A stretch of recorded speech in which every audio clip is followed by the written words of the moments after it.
Hey everybody, it's Liam Lander here with the Small Crescent Alliance, giving you my review for the July 4th episode of NXT and tell you if it was worth it. So this night started off with a match between Dakota Kai and Santana Garrett, and I thought this was a really good match, some nice back and forth, and there was a lot of, well not a lot of, but there was a good amount of, building for Dakota Kai as the underdog in the underdog babyface type character that has to fight back. But it was paced really well, so it doesn't drag on that and doesn't feel boring, because sometimes it can do that. It's the right amount and got the crowd really behind her. So I thought it was really good. Dakota did end up getting the victory, so I thought it was worth it. After this, we had a promo from Shayna Baszler, basically just saying no one in NXT can beat her, and no one's going to, and that whoever wins the Mae Young Classic and gets that title shot opportunity from there, even she's not going to be good enough. And it's fine. I don't think it's necessarily worth it, because it doesn't build towards an active promo, the active feud. But it's there to keep Shayna in people's minds and keep her as the heel, dominant heel, and it fine does that. But I don't know if it's necessarily worth it. But it was pretty good, because still Shayna is still developing on the mic. So, like I said, mostly fine, but I don't want to say it's worth it. So after that, we had three backstage videos. One from Bianca Belair saying that she deserves the title shot opportunity. Then another one from Kairi Sane, who is responding to Vanessa Bourne from the week before, calling her out, saying that they're going to have a match together and she's going to make her walk the plank. And then the third one is one that plays into a match later on tonight. It was from Heavy Machinery. They were filming themselves working out, and then when Dozovic walked off with the camera, you heard some loud noises, and then you see that his partner Tucker Knight got attacked. It was presumably by the Mighty, but you don't get to see anyone involved in it. And then it sets up the conflict of what's going to happen. Are they going to have a match? Is it going to be 2-on-1 handicap match?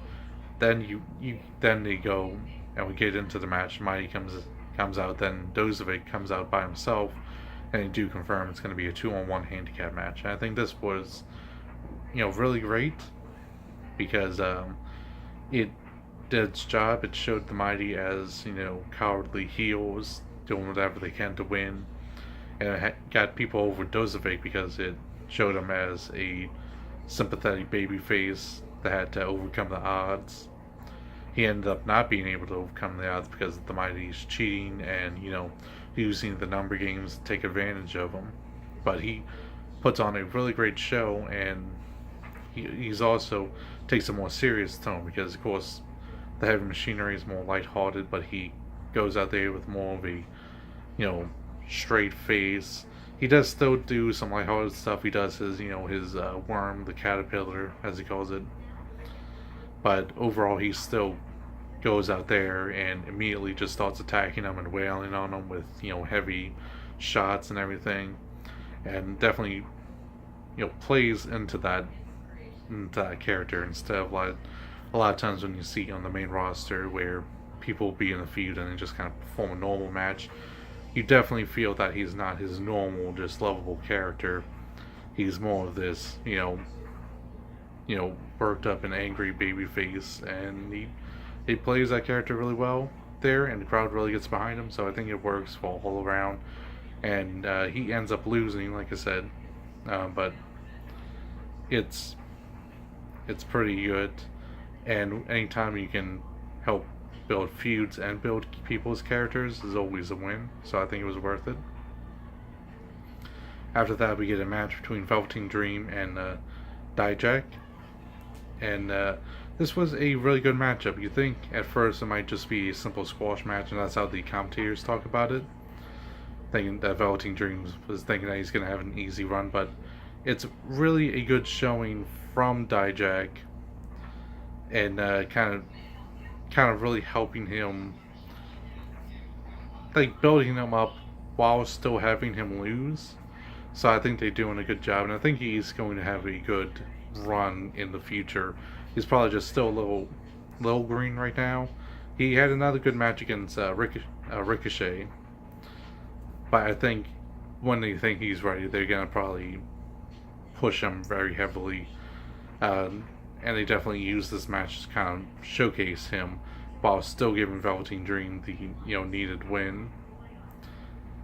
But yeah, I think this was a really good match, and I think it was worth it as well.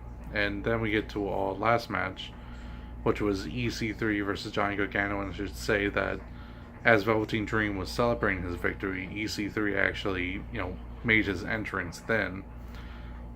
Basically kind of saying that basically bring up the tensions between Velveteen Dream and EC3 from the United Kingdom Championship show, where Velveteen Dream left EC3 during the tag match to allow him to be defeated.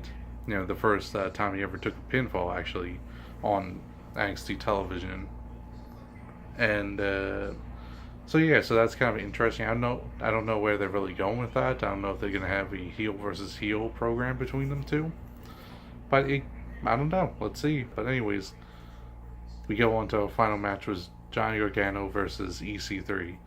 And I think this is a really good match when it comes to the storytelling of EC3's character.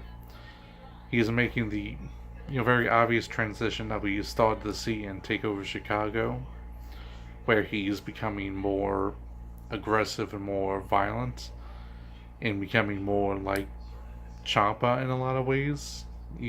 And the commentary team does a really good job of putting that over. So there's a lot of that. The only real problem is that it ended with EC3 losing, taking his first singles loss in NXT. And I don't know, I feel like they don't really have much for EC3 to do.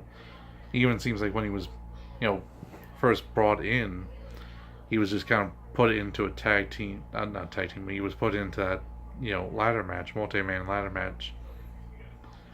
And while it was, he did well in there, it still didn't really seem like they had much with them. Like, almost everyone else had some type of feud that they broke off from that, or Adam Cole winning the championship and everything. It's like EC3 was the kind of odd man out, and he didn't seem like he had much then, and then just had a bunch of squash matches afterwards, and he wasn't on TakeOver Chicago at wrestling. So I don't know, it feels like they don't really have much to do with him, so hopefully they turn that around, and turn it around real quickly, especially after this loss. But beyond that, it was a really good match and really good storytelling to the overall story arc of Johnny Gargano. So that part was definitely worth it. I just hope they change things around with EC3 and get him on the right track. Anyways, as you can clearly tell, I thought everything on this was worth it. I would say you should watch the whole show, and it was just a really good show. So let's hope next week is just as good. Anyways, and we're gonna actually have a title match next week, so hopefully it should be good. Though, granted, I feel that we may end up having a run-in from an angry Johnny Organo to break that up. Who knows? That I kind of not want that, because I want to see a good competitive match between Aleister Black and Ciampa. But let's hope that next week is as good as this week. Anyways, if you like the video, you can leave a like. If you want to see more videos like this, you can subscribe to the channel, and you can hit the bell to get notified. You get notified for when we go live. We go live for most pay-per-views. We're also going live for the New Japan show. I don't know if this is going to be put up before that goes live. That's on July 7th. But if it does, check that out. We also go live for most NXT shows, and we're supposed to be going live for the MLW show next Friday, I believe it is. So yeah, so we also go live for our podcast every Sunday at 1 p.m. Central Time. So you hit the bell to get notified and all that stuff, and when we post new videos. And you can also follow me on Twitter at Liam_SWA. And until next time, see ya.